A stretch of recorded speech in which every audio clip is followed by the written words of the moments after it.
147페이지 제7절 다수 당사자의 채권 관계입니다.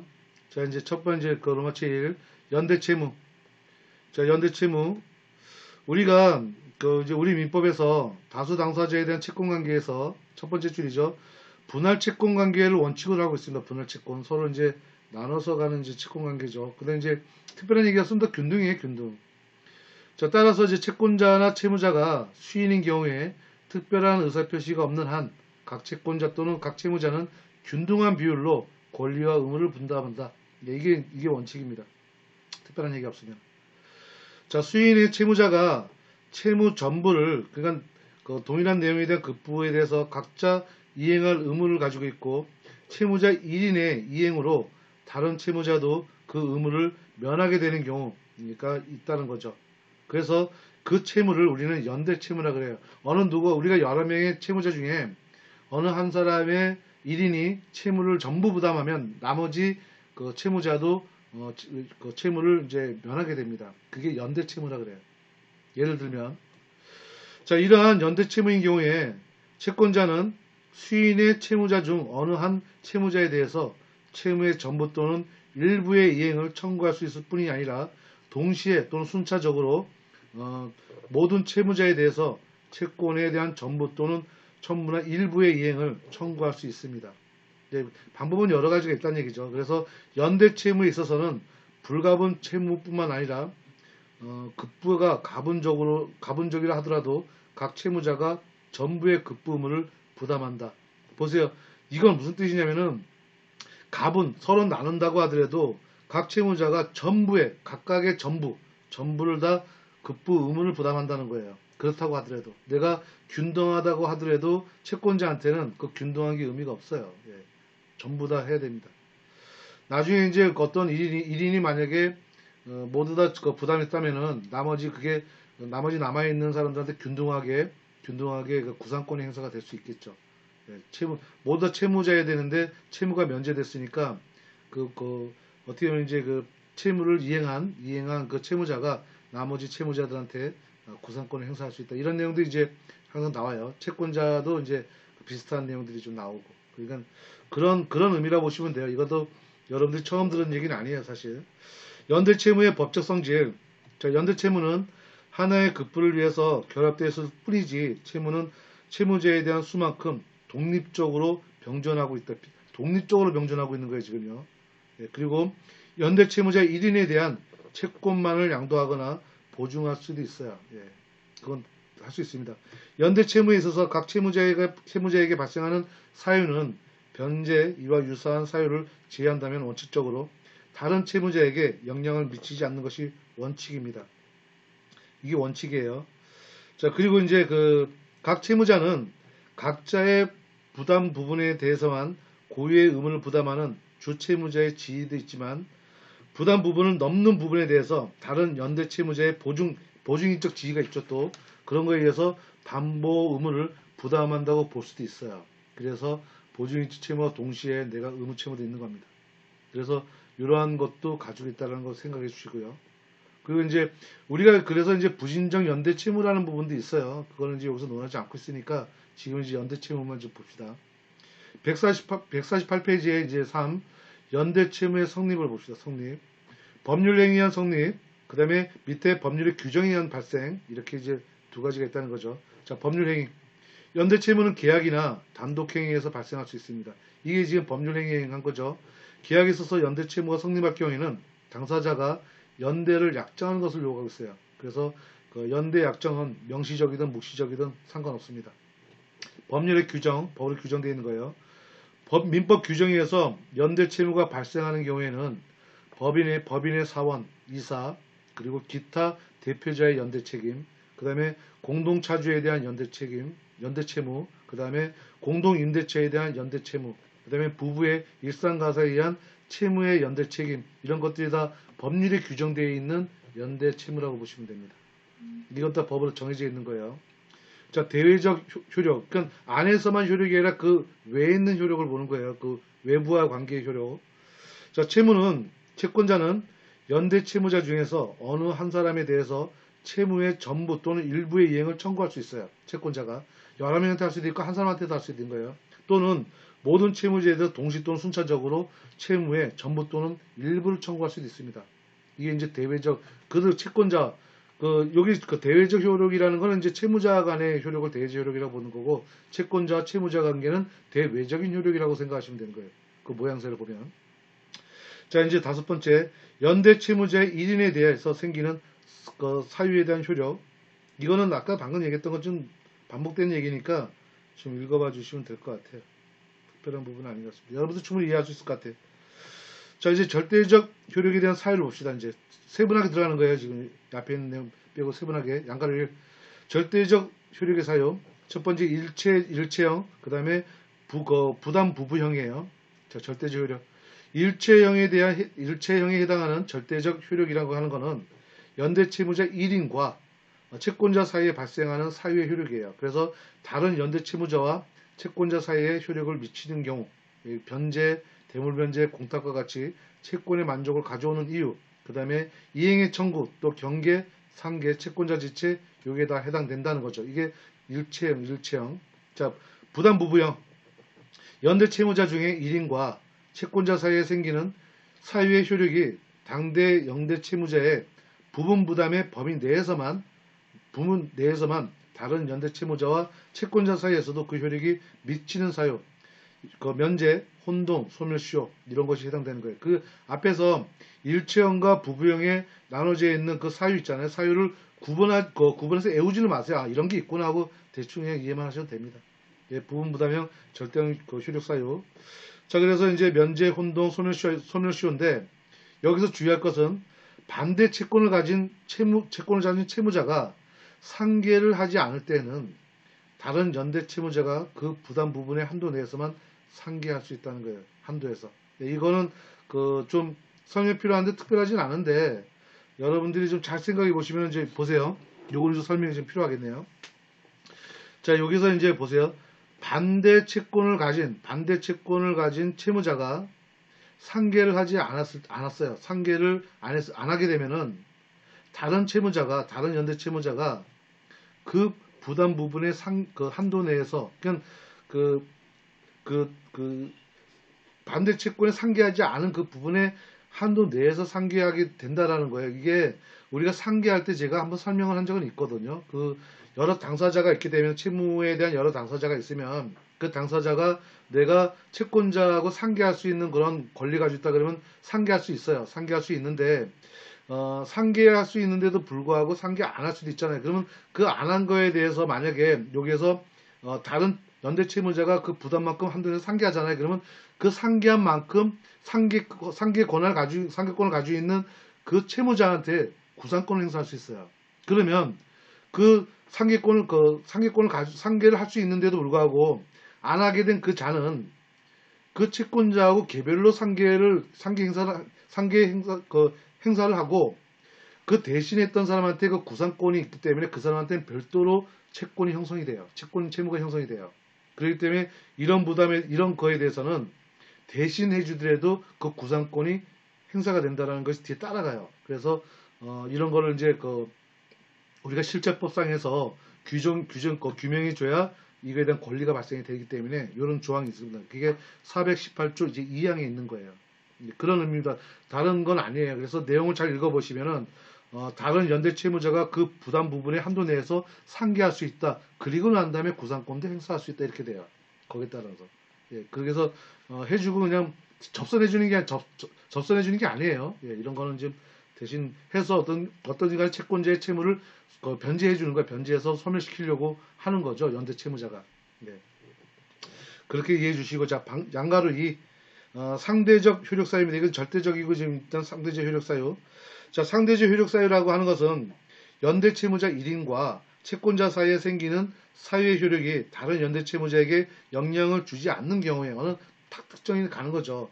그래서 절대적 효력 사유가 아닌 사유들은 상대적 효력에만 갖는다라고 볼 수 있어요. 그래서 이행 청구 이외에 시효 중단 사유, 시효 중단 사유 또는 채권 양도에서 대항 요건, 그 다음에 제3자에 대한 변제, 그 다음에 확정 판결 등을 사유로 해가지고 여기에 해당된다는 겁니다. 그래서 연대 채무자에 대한 과실 또는 채무 불이행 책임도 다른 연대 채무자에게 효력이 미치지 않습니다. 그 상대적일 때는.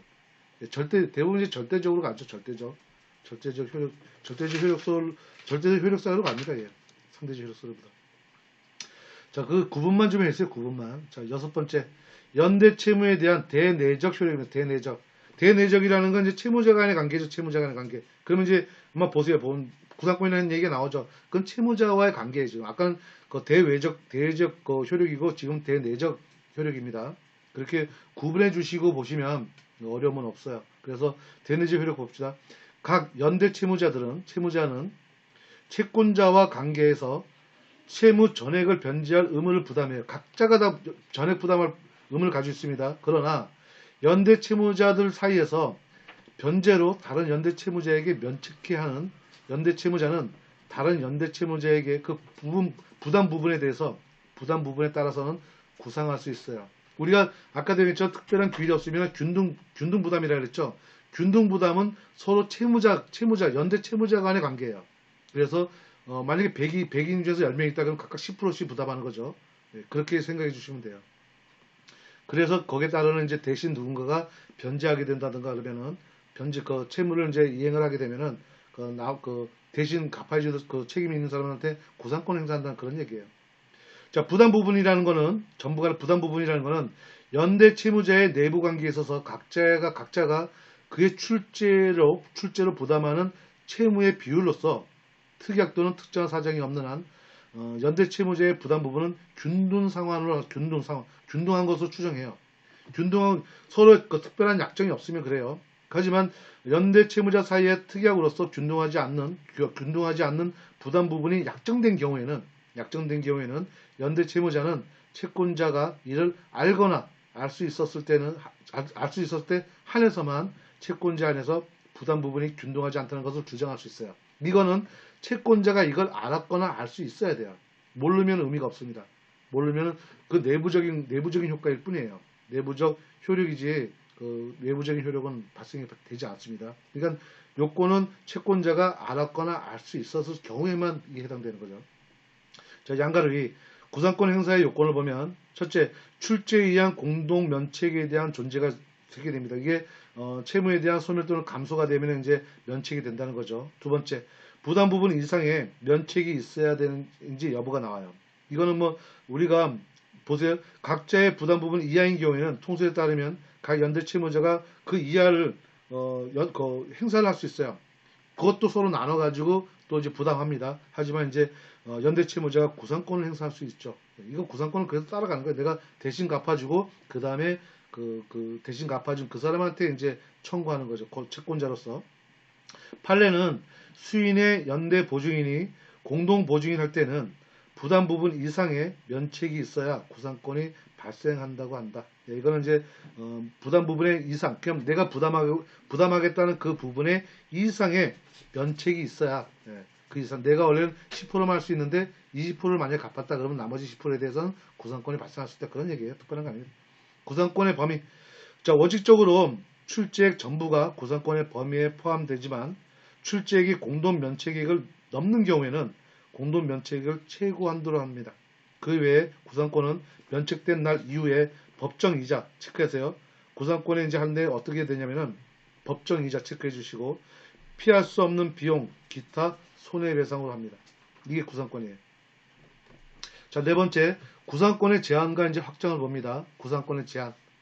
자, 각 연대 채무자는 공동의 면책을 위해서 출연행위를 할 경우가 있어요. 출연행위를 합니다. 다른 채무자에게 사전 또는 사후에 이를 통지해야 돼요. 이게 선행이 됩니다. 그러니까 내가 무조건 먼저 갚는 게 중요한 게 아니라 내가 이렇게 채권자에게 갚겠다고 먼저 연대 채무자들한테 통지를 해줘야 돼요. 사전이든 사후든 통지해줘야 됩니다. 그래서 이중변제에 대한 위험을 방지하자는 거예요. 내가 A라는 사람과 B라는 사람과 C가 있는데 A가 B하고 C에 대한 일부분을 다 변제해줬어요. 그러면 B하고 C한테 얘기를 해줘야지 B하고 C가 모르는 상태에서 자기가 변제해버리면 그건 이중부담이 되는 거거든요. 그래서 이중변제의 위험을 방지하자는 그런 뜻입니다. 그런 데서 이제 사전 사후 통지를 해야 됩니다. 통지를 게으리하는 그 연대 채무자는 구상권에 대해서 다음과 같은 제한을 받습니다. 만약에 해야 되는데도 불구하고 안 한 거예요. 그럴 때는 어떤 구상권이 있는지. 자, 첫째, 사전에 통지를 게으리할 때는 예, 두 번째는 사후의 통지를 계열할 때예요. 자, 사전의 통지를 계열할 때는 다른 채무자가 채권자에게 대항할 수 있는 사유가 가지고 있었을 때, 만약에 A와 B가 C가 있는데 A가 먼저 갖고 얘기 안 해줬어요. 근데 B하고 C 중에 누군가 상계할 수 있단 말이에요. 채권자하고. 그럼 상계를 퉁 털 수 있는 거를 대신 그냥 돈으로 면제해버리면 이 사람은 어떻게 돼요? 그 상계로 끝날 수 있는 부분을. 그런 얘기입니다. 그 부담 부분에 한해서 그 사유를 가지고 면책 행위를 한 그 채무자에게 대항할 수 있어요. 왜 그런 대항할 수 있습니다. 그 대항 사유로 상계인 경우에 상계로 소멸한 그 채권을 면책 행위를 한 채무자에게 이전해 버립니다. 예, 이전해 버려야 돼요. 채권을, 상계를. 그래서 내가 갚더라도 제대로 갚아야지. 잘못 갚으면 그게 나한테 오히려 혹으로 와요. 혹으로. 콕 뛰었다가 혹으로 오는 거죠. 자, 사후의 통지를 게을리했어요. 이번에는요. 다 하고 난 다음에 다른 연대 채무자가 선의로 채권자에게 변제 기타 유상의 면제 책임을 선이라는 거지 몰랐다 이거죠. 모르고 먼저 한 거예요. 그럴 때는 그 채무자는 자신의 면책 행위의 유효를 주장할 수 있어요. 내가 몰랐다 이거죠, 먼저. 자, 그 따라서 제2의 출연 채무자는 제1의 출연 채무자의 구상을 거부할 수 있을 뿐만 아니라 제1 출연 채무자에게 구상할 수도 있습니다. 그 우리가 상상하면 다 이해가 가요, 이 얘기가 다. 예. 자, 그리고 이제 마지막으로 사후 통지를 게을리 하고 있는 동안에 사전 통지 없이 한 제2의 면책 행위는 먼저 변제한 변제자에 대한 면책 행위만이 유효하게 된다는 거죠. 그래서 한 번만 앞에 있는 제1만 유효하지 D2, 3은 다 유효하지 않아요. 그건 구제받을 수 없습니다. 만족 혹 띄었다 혹을 붙이는 거예요. 다 똑같이. 반가로 이 구상권에 대한 확장, 그 다음에 보면은 상한 무자력인 경우에 구상권에 대한 보호예요. 이거는 뭐냐면 내가 갚으려도 아무것도 없어. 아무것도 없는 거예요. 그럼 대신 갚으라는 얘기죠. 대신. 예, 그거예요. 연대 채무자 중에서 상환할 자력이 없는 자가 있을 때에는 그 채무자의 부담 부분은 구상권자 및 다른 자력이 있는 채무자가 그 부담 부분에 비례해서 부담을 한다는 게 구상권의 확장입니다.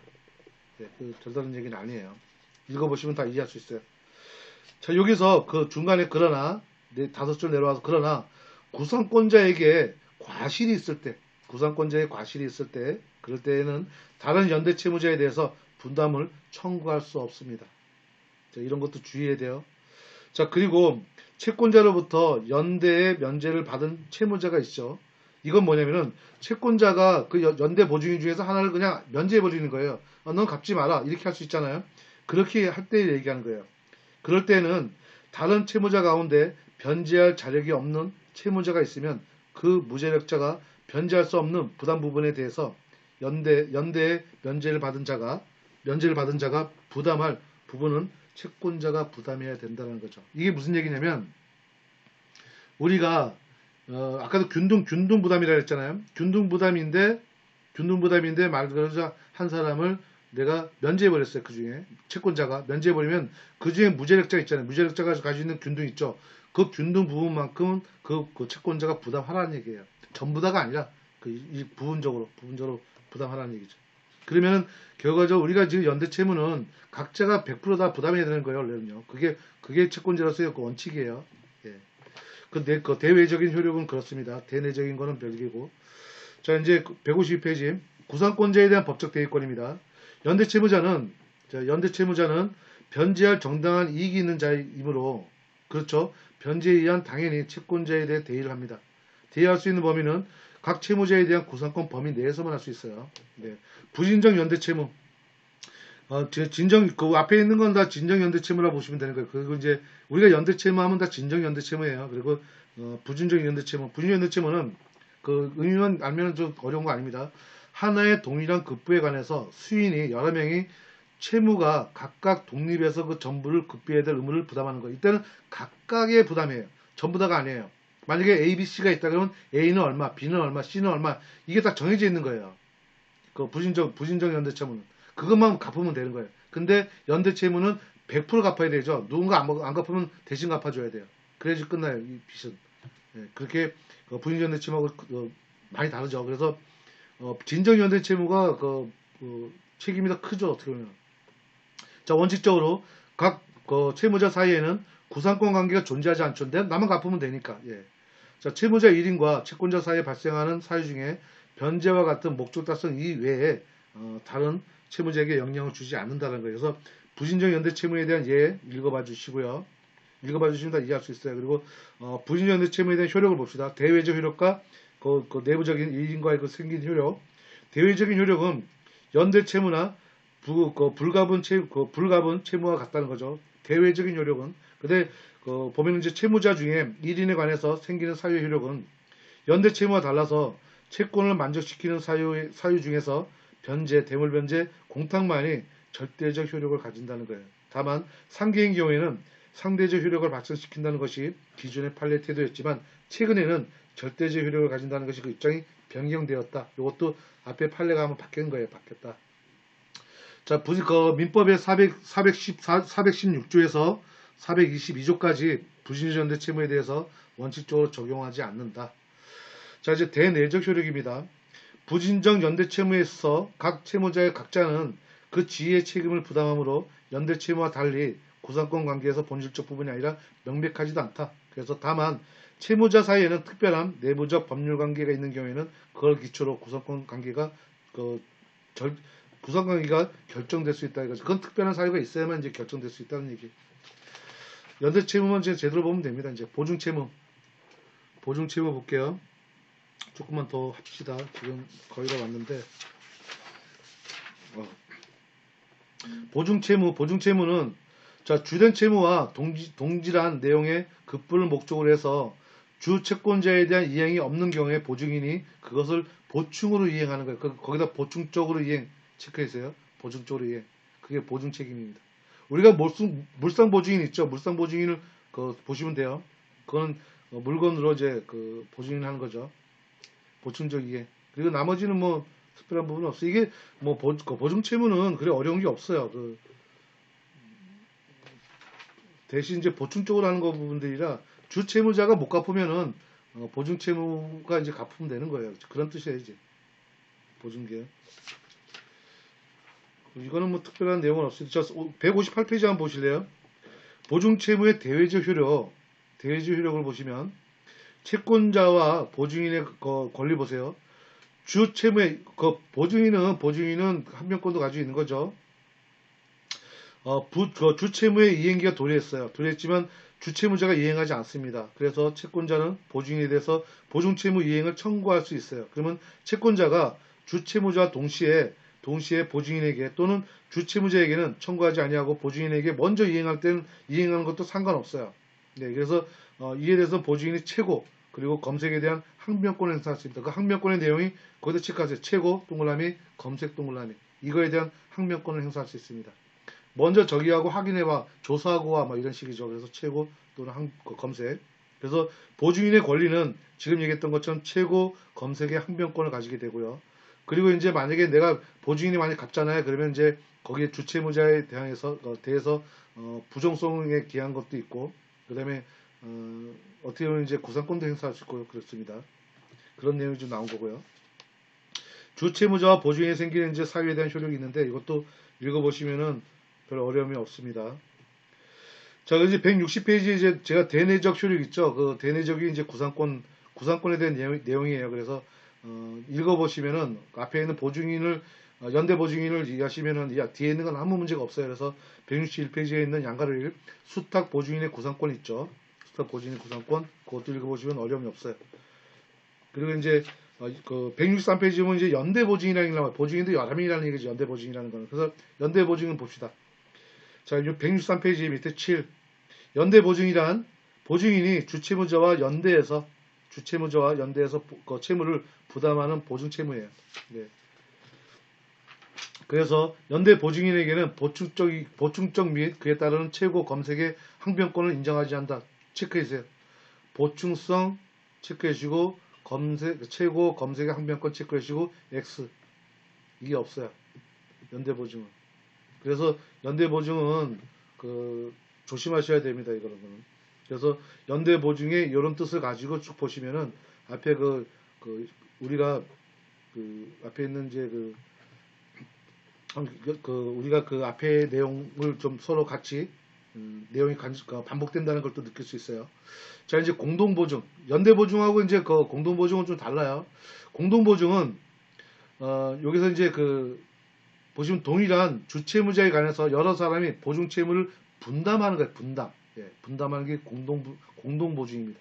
그래서 거기에 대해서 이제 또 내용을 좀 보시면은 별 문제는 없습니다. 그래서 원칙적으로 균등배분이죠. 균등비분으로 이제 분할한다는 거. 이게 공동보증입니다. 그래서 보증도 이렇게 이제 연대보증, 공동보증, 그 다음에 이제 일반 보증. 보증도 이제 물상보증에는 이제 생략됐어요. 그래서 여기는 이제 그런 내용이 없으니까 그거 감안하고 좀 봐주시면 됩니다.